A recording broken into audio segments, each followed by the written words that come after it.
ሰላም ውድ የቻናላችን ቤተሰቦች እንዴት ናችሁ? በያላችሁበት የዓለም ዳርቻ ሰላማችሁ ይብዛልኝ። ይህ ናይል አካዳሚ ነው። የዚህ ቻናል አዲስ የሆናችሁ ሰብስክራይብ በማድረግ ጀምሩ። ነባር ቤተሰቦቻችን ደግሞ ላይክ እና ሼር እያደረጋችሁ አማርኛን ከመሰረቱ ማንበብና መጻፍ ለሚቸገሩ እንዲሁም እንግሊዘኛና ሂሳብንም ጨምሮ በውስጥ መስመር እያስተማርን ነው የምንገኘው። በሳምንት 5 ቀን ከሰኞ እስከ ዓርብ በሚገኙ የሥራ ቀናት ከጠዋቱ 12 ሰዓት እስከ ሌሊቱ 6 ሰዓት በኢትዮጵያ በኦንላይን እያስተማርን ነው የምንገኘው። እናንተም አማርኛን ጀማሪዎች ከሆናችሁና ከዚህ በፊት ምንም አይነት የአማርኛ ፊደላት እውቅና የሌላችሁ እንዲሁም እንግሊዘኛንም ጨምሮ ማንበብ መጻፍ ለምትቸገሩ ቀለል ባለ ሁኔታ በሳምንት 5 ቀን እናስተምራችኋለን። በአጭር ጊዜ ብቻ ትምህርቱን ማጠናቀቅ የምትችሉበትን ቅድመ ሁኔታዎችን ሁሉ አዘጋጅተን ጨርሰን ምዝገባ ላይ ነው የምንገኘው። ስለዚህ እናንተ ጀማሪዎች ብትሆኑ ከፊደላት ጀምራችሁ እንዲሁም ደግሞ ማንበብ እየቻላችሁ መጻፍ ለምትቸገሩ ደግሞ ልዩ ትኩረት እንሰጣለን። እናንተ በአጭር ጊዜ የምትለወጡበትን ቅድመ ሁኔታዎችን አሟልተን ጨርሰናል። ምዝገባ ላይና እያስተማርን ነው የምንገኘው። እናንተም ወደ ትምህርቱ መቀላቀል ትችላላችሁ። ዛሬ ደግሞ ጠቃሚ ጥቅሶችን አንብቦ መረዳት ነው። ስለዚህ እነዚህን ጥቅሶች እንዴት ነው አንብበን መረዳት የምንችለው? መጀመሪያ አንድን አረፍተ ነገር እንዴት አንብበን መረዳት እንችላለን የሚለውን እናያለን። አረፍተ ነገር ማለት ሙሉ መልእክት ማስተላለፍ የሚችል የጻፍነው ወይም ደግሞ የምናነበው ነገር አንድ ሙሉ መልእክት ማስተላለፍ የሚችል ከሆነ ወይም የተቋጨ ሐሳብ ከሆነ አረፍተ ነገር ተብሎ ይጠራል። ከነዚህ መካከል አረፍተ ነገርን እንዴት እንደምንጽፍ እንዴት እንደምናነብ እናያለን። ከዚህ በተጨማሪ ግን በውስጡ የሚያስተላልፈው አስተማሪ የሆነ ጥቅስ ስለሆነ እሱንም ደግሞ በማስታወሻ በመያዝ ሊሆን ይችላል። እንዲሁም ቴሌግራም ግሩፕ አለ። እሱ ላይ የጻፋችሁ ብታስቀምጡልኝ እናንተ ምን ያህል የመጻፍ ችሎታችሁ እስከየት እንደሆነ እኔም እዛው ላይ እያየሁ ስህተታችሁን እያስተካከልኩ የምልክላችሁ ይሆናል ማለት ነው። ረጋ ብላችሁ እስከ መጨረሻው ለመከታተል ሞክሩ።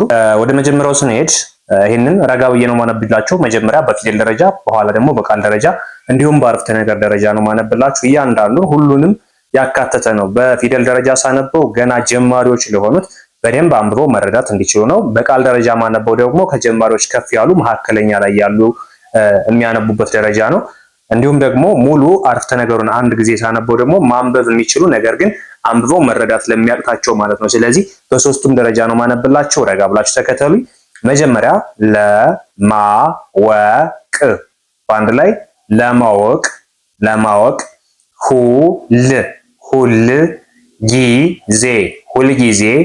ሁል ጊዜ ማንበብና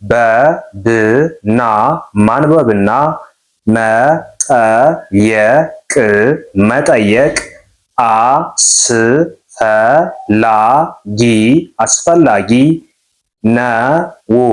አሁን መጀመሪያ በፊደል ደረጃ ነበብኩላችሁ። ከዛው ደግሞ እያጣመርኩ በቃል ደረጃ አንብቤላችኋለሁ።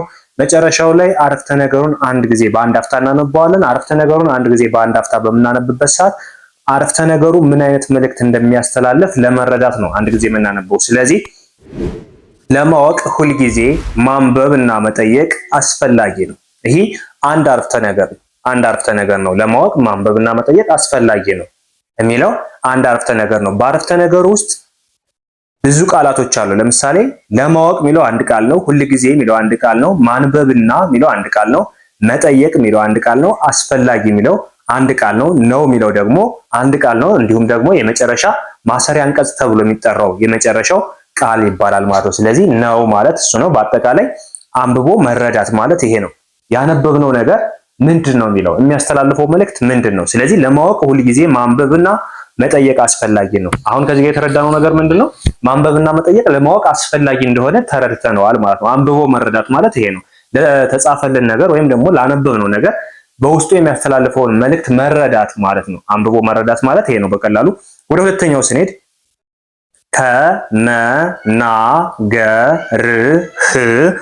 ከመናገርህ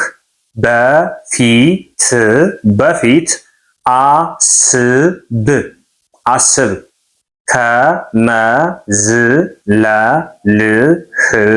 ከመዝለልህ በፊት ተመልከት። ከመናገርህ በፊት አስብ፣ ከመዝለልህ በፊት ተመልከት። ይህ ማለት አንድ አረፍተ ነገር ነው። ይህም ልክ እንደመጀመሪያው በውስጡ የሚያስተላልፈውን መልእክት ለመረዳት ልክ በቃል ደረጃ ካነበብነው በኋላ በአረፍተ ነገር ደረጃ ስናነበው አረፍተ ነገሩ ምንድነው የሚያስተላልፈው መልእክት፣ ምን ለማለት ነው የተፈለገው የሚለውን ደግሞ በደንብ በአእምሯችን ስናብሰለስለው ልንረዳው እንችላለን ማለት ነው። ስለዚህ ከመናገር በፊት አስብ ምን ማለት ነው? አንድ ሰው ከመናገሩ በፊት ምን ማድረግ አለበት? ማሰብ መቻል አለበት። ለምን? የሚያወጣው ቃል አይመለስም። አንዴ የተሰነዘረ ቃል መመለስ ስለማይችል ከመናገሩ በፊት ማሰብ አለበት ማለት ነው። ከመዝለል በፊት ተመልከት ማለትም ዘለህ ሳታይ በጭፍን ዘለ ገደል ከምትገባ መጀመሪያ ከመዝለል በፊት የት ዘለዬ የት መድረስ እችላለሁ፣ እንዴት ልራመደው እችላለሁ የሚለውን ነገር ቀድመን ማሰብ ካልቻልነ ከዛ ውጭ ግን ተጨፍነን የምንዘል ከሆነ ምንደርስበት ቦታ ላይ ሳንደርስ ከመሃል እንቀራለን ማለት ነው። ስለዚህ ከመናገርህ በፊት አስብ፣ ከመዝለል በፊት ተመልከት ማለት አንድ ነገር ለመናገር ማሰብ መቻል አለብን። ምናልባት ቀድመን ዝም ብለን እንደመጣልን የምንናገረውን ነገር አንዳንዴ ሰውን ሊያስቀይም ይችላል። ስለዚህ ከመናገራችን በፊት ማሰብ መቻል አለብን። ከመዝለላችን በፊትም ምን ማለት አለብን? መመልከት አለብን። ያን የምንዘለውን ነገር መመልከት አለብን። አረማመዳችን በእይታችን ልክ ካልሆነ አረማመዳችን ተጨፍነን ስንራመድ ብዙ እንቅፋቶች ያጋጥሙናል። ስለዚህ ስንራመድ መመልከት ማየት መቻል አለብን። መወሰን መቻል አለብን። እግር የሚራመደውን አእምሮ ነው አይደል የሚመጥነው? እግር የሚራመደውን አእምሮ ነው የሚያዝዘው። ስለዚህ ምንድነው የሚባለው? አፍ የሚጎርሰውን እጅ ይመጥነዋል ይባላል አይደለ? ስለዚህ እንደዚህ አይነት ነገሮች ናቸው እነዚህ። ከመናገራችን በፊት ማሰብ አለብን። ከመራመዳችን ወይም ደግሞ ከመዝለላችን በፊት ምን ማለት አለብን? መመልከት ወይም መጠንቀቅ መቻል አለብን ማለት ነው። ሌላው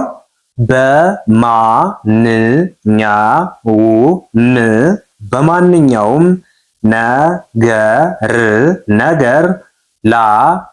ነገር ላይ ጥንቃቄ ማድረግ ብልህነት ነው። ምንድን ነው የሚለው? በማንኛውም ነገር ላይ ጥንቃቄ ማድረግ ብልህነት ነው፣ ፍራቻ አይደለም። የሆነ ነገር ላይ አይ እንዲህ ሊሆን ይችላል ብሎ ማሰብ ወይም ደግሞ አስቀድሞ መጠንቀቅ ፍራቻ አይደለም። ለማንኛውም ነገር ጥንቃቄ ማድረግ ብልህነት ነው። ስለዚህ በምትሰሯቸው በምታከናውኗቸው በኑሯችሁ ላይ ያሉ ነገሮችን ሁሉ በጥንቃቄ ማድረጋችሁ ለእናንተ ይጠቅማችኋል እንጂ አይጎዳችሁም። አንዳንዴ ሰው ቀድሞ የሆነ ነገር ሲተነብይ አይ ፈርተህ ነው ይባላል አይደለ? ፍርሃት አይደለም፣ ጥንቃቄ ነው። ይሄ ባይዞ እያንዳንዱን ነገር ቀድመን ስጋት መስመር የምናስቀምጠው ምናልባት እንደዚህ ሊሆን ይችላል ብለን የምንተነብየው ነገር ለፊተኛው ትክክለኛ መንገዳችን እንድናገኝ መስመራችን እየጠረግን ነው ማለት ነው። ስለዚህ በማንኛውም ነገር ላይ ጥንቃቄ ማድረግ ብልህነት ነው። በህይወትህ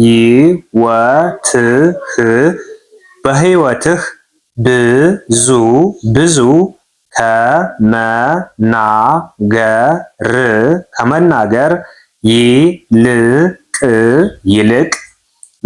መስማትና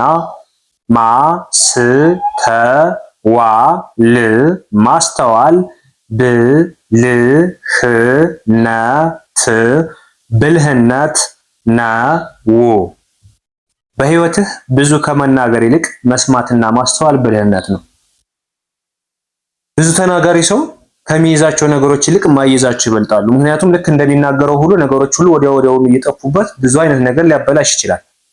አዳማጭ ሰው ግን እውቀት አለው። አዳማጭ ሰው በጣም ጥንቁቅ ነው የሚሆነው። አዳማጭ ሰው ብዙ ጊዜ ለሚናገራቸው ነገሮች ራሱ አፉ እንዳመጣው ሳይሆን አስቦበት ነው የሚያወራው። ስለዚህ ማዳመጥና ማስተዋል ከሁሉም ነገር ይቆጥበናል። አንዳንዴ ከሰዎች ጋር ልንጣላ እንችላለን በፍጥነታችን። አንዳንዴ ስሜታችን መግዛት ሲያቅተን እኛ ለመናገር ፈጣን ከሆነ በዛች ቅጽበት ውስጥ የምናስተላልፈው ቃል ሰዎች ላይ እንደ መርፌ ሆኖ ሊወጋቸው ይችላል። ስለዚህ ምንድነው ማድረግ ያለብን? መጀመሪያ ከመናገራችን በፊት ረጋ ብለን ማሰብ መቻል አለብን። ወይም ደግሞ ማስተዋል ማዳመጥ መቻል አለብን። አዳማጮች ስንሆን ብዙ ነገሮችን ማወቅ እንችላለን። አዳማጮች ስንሆን ብዙ መጥፎ ነገሮችን ማሳለፍ እንችላለን። ከዛ ውጭ ግን ተናጋሪዎች ከሆነ ብዙ ጊዜ ከሰው ላይ የምናሳድረው ጥላቻ ነው የሚሆነው። ስለዚህ መጥፎ ንግግሮችን ስለምንናገር በተለይ ስሜታዊ ሆነን ስንናገር ሰዎችን ልንጎዳቸው ብለን ያላሰብነው ነገር ግን አዙረን ስናየው ጎድቷቸው ደግሞ ወይም ተቀይመውን ስለምናገኝ እንደዚህ አይነት ነገሮች ላይ ጥንቃቄ ማድረግ መልካም ነው። ስለዚህ በህይወታችን ሁሌም ተናጋሪዎች ከመሆን ይልቅ አዳማጮች መሆን የበለጠ ውስጣችን ላይ እውቀት እንዲኖረን ያደርጋል ማለት ነው። ሌላው ትልቅ ስኬት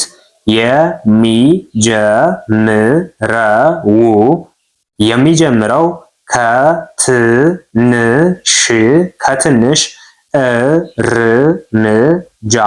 እርምጃ ነው። ትልቅ ስኬት የሚጀምረው ከትንሽ እርምጃ ነው። ምክንያቱም ከዚህ ተነስተህ የሆነ ቦታ ለመሄድ ከቅምጥህ ወይም ከቁምህ መነሳት መቻል አለብህ። መጀመሪያ ተቀምጠህ ከሆነ መነሳት አለበት።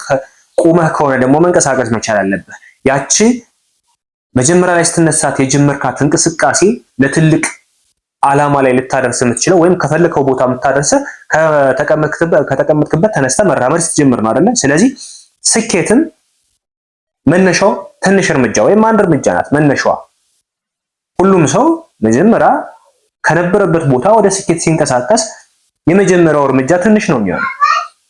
ምናልባት ከገቢው አንፃር ሊሆን ይችላል፣ ከስራው ሊሆን ይችላል፣ ሌሎችን። ስለዚህ የመጀመሪያው እንቅስቃሴ እርምጃ ነው። ስለዚህ ቀላል እርምጃ ነው የምንራመደው። ወደ ስኬት ከፍተኛ ስኬት ላይ መድረስ መጀመሪያ የሚጀምረው ከትንሽ እርምጃ ስለሆነ ሁላችንም ትንሽ ነገር ነው ያለን ብለን ተስፋ መቁረጥ ሳይሆን ነገ ትልቅ ቦታ ላይ ደርሳለሁ ብለን ዛሬ ባለን ነገር መጀመርና መንቀሳቀስ መቻል አለብን። ያለን ነገር አመስግነን ባለን ነገር መስራት ከቻልን ነገ ውጤታማ ልንሆን እንችላለን ማለት ነው። ስለዚህ አንድ ሰው ትልቅ ለመሆን ከትንሽ ተነስቶ መስራት አለበት።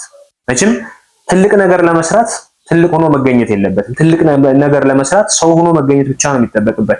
ያንን ስራ ለመስራት ደግሞ ባለበት ሁኔታ በሚችለው አቅም መስራት ከቻለ ነገ ትልቅ ከሚባሉ ሰዎች ጋር ከመድረስ የሚያግደው ነገር አይኖርም።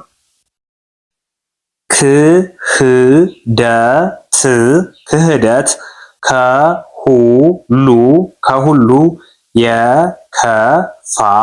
የከፋ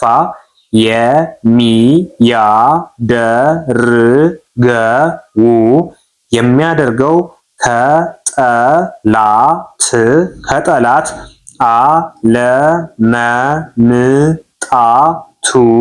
አለመምጣቱ ነው። ምንድነው የሚለው?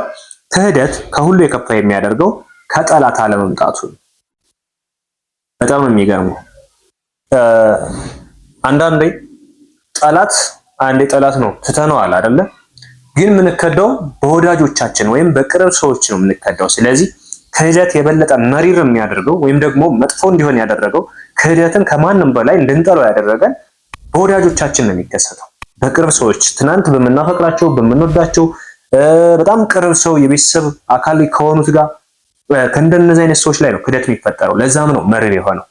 ከጠላት ቢሆንም ማኑሮ አንዴ ጠላት ብለን ፈርጀነዋልና ምንም ሊሰማን አይችልም። ነገር ግን ክህደት ከሌሎች ነገር ከፍ የሚያደርገው ወይም ደግሞ መጥፎ የሚያስመስለው ከቅርብ ከጉያችን በሚወጣ ሰው ነው የምንካደው። ወይም ደግሞ ክህደት የሚፈጠረው ከጉያችን ባለ ሰው ስለሆነ ከሌሎች ከፍ አድርጎ እንድናየው የሚያደርገን ወይም መጥፎ መሆኑ ከሌሎች የሚለየው ከጉያችን በሚወጡ ሰዎች አሊያም ደግሞ የኛ ሰዎች ናቸው ከምንላቸው የሚፈጠር ስለሆነ ነው ክህደት። ቤተሰብ ዛሬ ያየናቸው አስተማሪ የሆኑ አረፍተ ነገሮችን እንዲሁም በውስጣቸው የሚያስተላልፉ ጥሩ ትምህርት ሊሆኑ የሚችሉ ጥቅሶችን ያየናቸው እናንተ በማንበብና በመጻፍ እንዲሁም ደግሞ ለቻናላችን አዲስ ከሆናችሁ ሰብስክራይብ እያደረጋችሁ ላይክ እና ሼር በማድረግ ለጓደኞቻችሁ ታዳርሱ ሊዘን ከወዲሁ አሳስባለሁ። በውስጥ መስመር መማር የምትፈልጉ ካላችሁ አማርኛን ከመሰረቱ ማንበብና መጻፍ የምትቸገሩ እንግሊዝኛና ሂሳብንም ጨምሮ ከመሰረቱ ማንበብና መጻፍ የምትቸገሩ ካላችሁ በውስጥ መስመር እዚህ ጋር በማስቀምጥላችሁ ስልክ በቀጥታ በመደወል በኢሞ፣ በዋትስአፕ፣ በቴሌግራም ታገኛላችሁ። እንዲሁም ማንበብ እየቻላችሁ መጻፍ ለምትቸገሩ ደግሞ በአጭር ጊዜ ብቻ አቀላጥፋችሁ ማንበብና መጻፍ እንድትችሉ እናደርጋለን። ባላችሁበት ሆናችሁ እጃችሁ ላይ በሚገኝ ስልክ ብቻ ማንበብና መጻፍ ትችላላችሁ ማለት ነው። አብራችሁ ስለነበራችሁ ከልብ አመሰግናለሁ። በሌላ ክላስ ከምንገናኝ መልካም ጊዜ ይሁንላችሁ።